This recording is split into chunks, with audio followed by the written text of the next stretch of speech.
Welcome to the Success After Illinois Tech podcast with Illinois Tech alumni.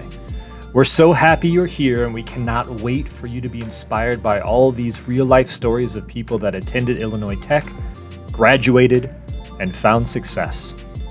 No matter your major, your background, or where you're from, success and happiness is possible, and here are the stories to prove it. Okay, so welcome to this episode of Success After Illinois Tech, everyone. My name is Nick Van Carey. I am the Director of Career Development and Engagement at Illinois Tech within the Career Services Department. This is a podcast where alumni from Illinois Tech pay it forward and share their professional wisdom and job tips for future success. So today I'm pleased to have with me one student, one alum, that I've worked very, very close with over his time here. And I'm happy to have Manoj Viswanathan with us. So welcome, Manoj. I'm excited to have you here. I'm also excited to really, get into this conversation and for you to share, some information with our students and our community. Definitely, Nick. Thank you for the opportunity. Great. So yeah, let's just get started. Could you tell us what you majored in here at Illinois Tech and when you graduated, those kind of things? Sure. So I completed my master's in cybersecurity at Illinois Tech, and I just graduated this May. Awesome. And what are you currently doing right now? So right now I'm working as a cybersecurity analyst at Pearl Consulting Group, where I'm working with a client on application security. So basically I'm working on their securing their code base and cloud security posture and remediating vulnerabilities that happen there. Gotcha. And were there any key areas, maybe as a student, going back to your days as a student, that you think would really, or you think that really contributed to your success? We're here I'm connected with you on LinkedIn, and I see all the professional development that you took advantage of as a student, and that you're still doing. So, tell me a little bit about that. Tell me about, just some key areas, that you think contributed to your success overall. Sure. So I think, firstly, coming in as an international student to the United States, there was very little information that I had about the culture and about what to expect. So I think at the start of my student journey, I was just looking for ways where I could gain information or where I could talk to people, because I think that's something I've actually initially read while coming into the US, that networking is a very key aspect. And I think also coming into a new country, I was pretty shy and nervous to talk to people. And I think that moment changed for me probably when I went to my first conference in November 23 of the same year. And it was a cybersecurity conference, of course, because I wanted to kind of have a feel for, what is happening in the industry. And I was pretty nervous going in because there were a lot of executive level folks at this event, and I didn't know how to approach anyone, or I didn't know what to talk about. But I think something that really opened my eyes was seeing how warm and receptive the people were here. And I think it really goes to show that if you can just hold a conversation with somebody, and if you can get the point across, that is really an underrated skill. And from there on, I kind of tried to work on developing that very skill, because I think if you can communicate, you can solve most of the problems. And that's what I've spent my time doing. And I think from that event on, I kind of took it up a notch, where I was, looking to volunteer at events. So my idea with volunteering at different conferences or events was to kind of get an idea, what happens behind the scenes, what goes into the work of getting a successful conference or putting together a successful conference. So I've done different things, from tabling the registration to setting up speaker rooms to helping villages.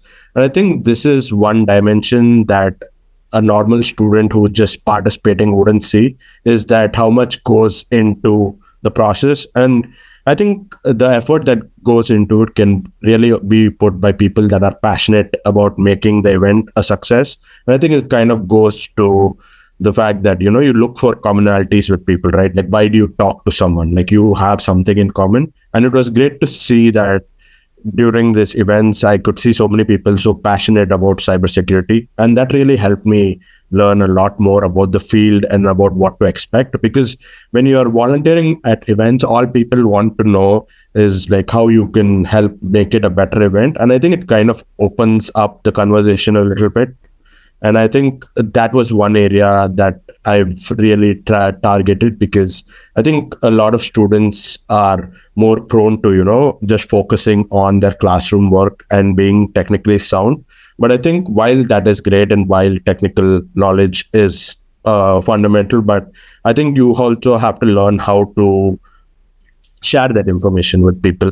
And I think that is a skill that I realized that I needed to work on. And that's why I spent my time ever since then, like volunteering at conferences. So I think to date, I've volunteered at over 10 different conferences.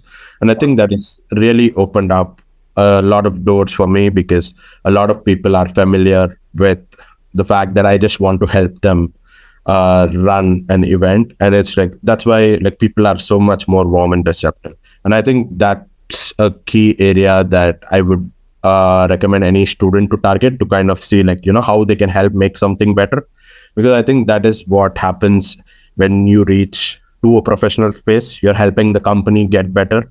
So it's not about I, it's about we. And I think that's an aspect of where I was trying to work on, where I can understand how I'm contributing to something that's bigger than me. That's a great point. That's a great point. I think a lot of companies nowadays do look for that, right? Not the I, but the we, and the teamwork and the collaboration. And, do applicants have those skill sets? So great points there. I do want to bring back and kind of have a side question here, a little bit about, you had mentioned going to conferences and attending conferences. Tell me a little bit more about that, kind of how that was as a student. I think sometimes we don't have a lot of students that do that, but I think that's changing. And I think a lot of our students are, taking advantages of going to conferences and attending conferences related to their industries. So any like tips or advice or a little bit of experience, maybe from the first, conference you went to all the way to maybe the last one, and how you prep and prepare for those things? Sure. So I think for conferences in general, there are like different ways to get in. Like, one is typically the participant ticket, where you just have access to the event. And what I kind of tried to do was, because I'm a student and because I had spent a significant portion of my money on the program, I didn't have that much funds going into like, just attend any conference that I wanted. So I kind of just looked at the volunteering aspect. And a lot of conferences around Chicago or around the United States have this policy where, like, if you just volunteer for 3 hours or 4 hours, you just get access to the whole conference. And sometimes those conferences can be 2 days or 3 days. And just by helping them out for a bit, you just have the access to the entire conference. And I think that was one area I targeted. And I would recommend students to target. All conferences usually have a call for volunteers that happens 2 or 3 months before the conference is about to begin, because people want to kind of brainstorm about, who's going to be where. And I think that was a unique opportunity, because I was able to connect with people before the conference even happened, to kind of understand, what is the expectation and how I can help. So I think I've just kept a keen eye on, like, the call for volunteers. And I've also kept an eye on events that are happening in the city. And that just comes from, just keeping up to date on LinkedIn, or just looking for, you can just Google events in Chicago, and, just looking for events like that. And I would definitely say that Chicago as an ecosystem for cybersecurity in particular, for me, has been wonderful, because there is a lot of events happening in the city. And you can use apps like Eventbrite and Meetup to look at these events. And most of these events are free. and you get the opportunity to visit companies like Microsoft. You get the opportunity to visit companies like Google and talk to people from Google and Microsoft. And I think that itself is a huge opportunity, because you can kind of get a feel of like what their experience is and how they got into the company. And I think this was something that I have targeted heavily since the time I was a student. Yeah. Okay. And one other thing, so you had mentioned a lot of volunteering, right? And maybe how that's helped and led to your success. So, for some of our students that are maybe listening to this, or prospective students that are, thinking about their path at Illinois Tech, any advice for just, how to get started with volunteering, maybe just within the university or on campus? Sure. So I think in my time when I was volunteering at these events, I also forgot to mention about like how I initially started with researching from the university. So for example, since I am from a different country, so I pretty much got to know earlier on that, for example, my resume is not something that looks like something that the US needs. Or I had a LinkedIn, but I didn't use LinkedIn as much. And I didn't know the importance of LinkedIn until I came to the US. Right. So it's just figuring that out and trying to find, for example, in this case, the career services, because we have someone who's dedicated to help you to work on your resume, work on your LinkedIn, and help you to guide you to how to build a structured resume. And beyond this, I think when I came in the fall of 2023, there was also a student org orientation. And it was amazing to see over 100 student orgs at one place. And I think that's something that a student can take advantage of. So if there's, I think the last time I saw it, I remember there are like at least 150 plus student organizations. So I think there's a lot of mix and matching around for different departments. And I would definitely recommend students to take a look at that, because I am definitely sure that there's something for each major at offer, and you don't have any upfront cost to it because it is a part of the university. And still you have the opportunity to, represent that org at competitions, at conferences, for example. I, for example, participated with the Cyberhawks organization at our campus, and I've represented our school at 3 different competitions, for example. And in one of the competitions, we won the first place in the Midwest Regionals in 24. And we had the opportunity to represent Illinois Tech at the national level in Florida. So I think in that terms, the student orgs is an underutilized tool in our university. And for students who are still nervous about, going out there and talking to industry professionals, I would strongly recommend using like student orgs as a base to build on that, because I've attended several events of organizations such as SHIP and ACM. And they always have something curated to, like something like mock interviews, and they bring people in and we can ask them questions about how they've navigated their journey into the industry, what are some tools they've used. And I think just the amount of resources that we have at the university to start off with, I would just recommend someone to, just look into like, IIT student organizations and, just start from there. That's awesome. That's awesome. It's so cool to hear your success just by volunteering, just by helping out, right?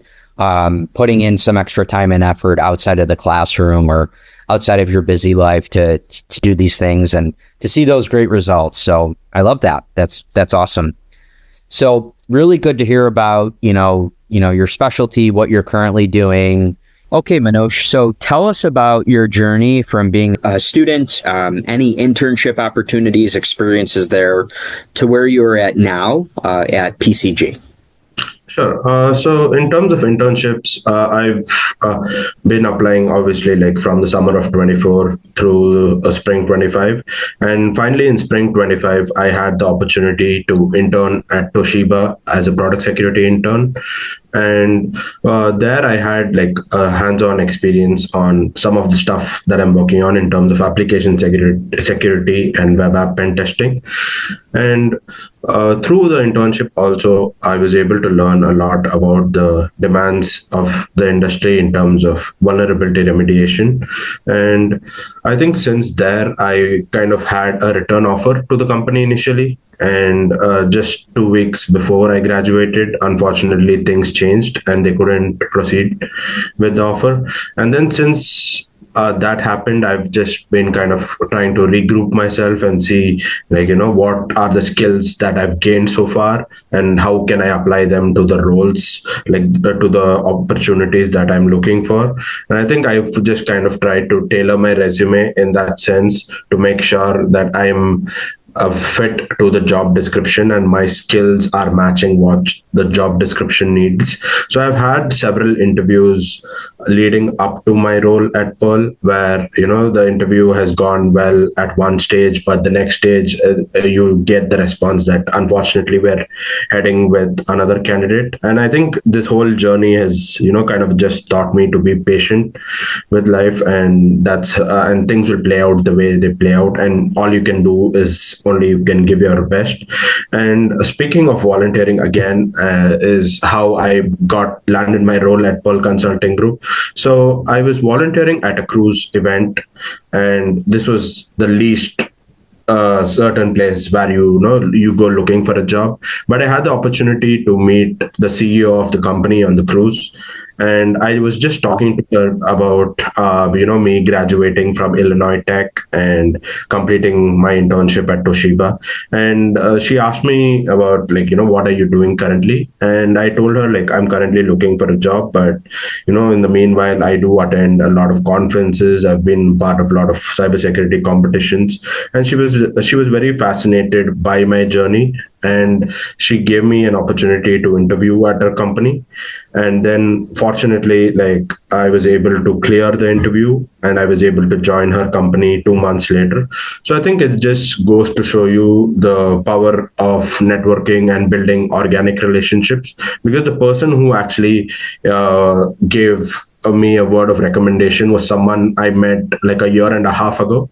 And I actually didn't know it was him until I got into the job. And then she told me that, this person gave me the recommendation that you would be a good fit for this position. And I think that's what we have to realize is that, when we're networking and when we're building relationships, something that is organically built and over time always lasts. Something like, that's why I would recommend it to avoid it, like, 911 networking, where you're just reaching out to people like right after you applied and you're like, hey, I want a referral, but it's like the person doesn't know who are you or what you've done. And I think that's why my experience with attending conferences and volunteering has helped me get where I am today. And rejections have also been a part of my journey, but I think it's just that you just have to keep going, because the light is always at the end of the tunnel, and sometimes you never know where the opportunities are going to come, but you should always make sure that you're ready to take them. That's awesome. So really good to hear about, your specialty, what you're currently doing, kind of what contributed to your success. I want to kind of wrap up with just the idea of any last tips of advice for our audience or words of encouragement, as we close. Sure. So I think I would also like to touch upon, the challenges that you face in terms of being an international student, because the landscape is changing rapidly and we are subject to the changing guidelines. And for example, like, I'm currently on OPT, and I've had situations, for example, where companies don't want to hire students on this authorization. And I think that has happened a lot over the last year, even when I was right before I landed this job. So I would just recommend people, to utilize the resources again that we have in the university. For example, with career services, like I've utilized career services a lot throughout my time as a student. And I think it's just great to talk to someone about how you feel and, ask them about where am I going wrong, what points can I address. And I think I would also like to highlight the alumni mentorship program that I was a part of from career services. I think the mentor I got from this program was very vital in me getting this job, because he kept motivating me. He was like, it's okay, rejection is just a data point for you to see where you can improve, and he just kept reviewing my resume constantly and asking me to make changes according to the role. And I think that's what I would recommend to my fellow international students in general, is that it's going to be hard, but just make sure that you don't box yourself out completely. Try to make sure you have like a friend circle, or you have a group of people that you can go and talk to and you can seek advice. And given our university's resources, I would definitely recommend anyone to use career services, because it has been a great tool for me over my career to just review my resume, have mock interviews, and just understand more about what an interview demands of a student. Awesome. Thanks for the shout out too. We love that. So, all right. Well, I think that will do for this episode. Thank you, Manoj, for taking time to do this. And thank you to all of those that listened in. We hope this was helpful. And so that will conclude this session. Bye, everyone. And we'll see you next time. To our listeners, we hope today's guest experiences inspired you to take action in your own career journey. Stay connected and keep learning. Keep your eyes peeled for our next episode of Success After Illinois Tech, where we bring you real-life success stories and practical career advice from our amazing alumni community. Calling all Illinois Tech alumni. Are you an Illinois Tech graduate with a success story to share?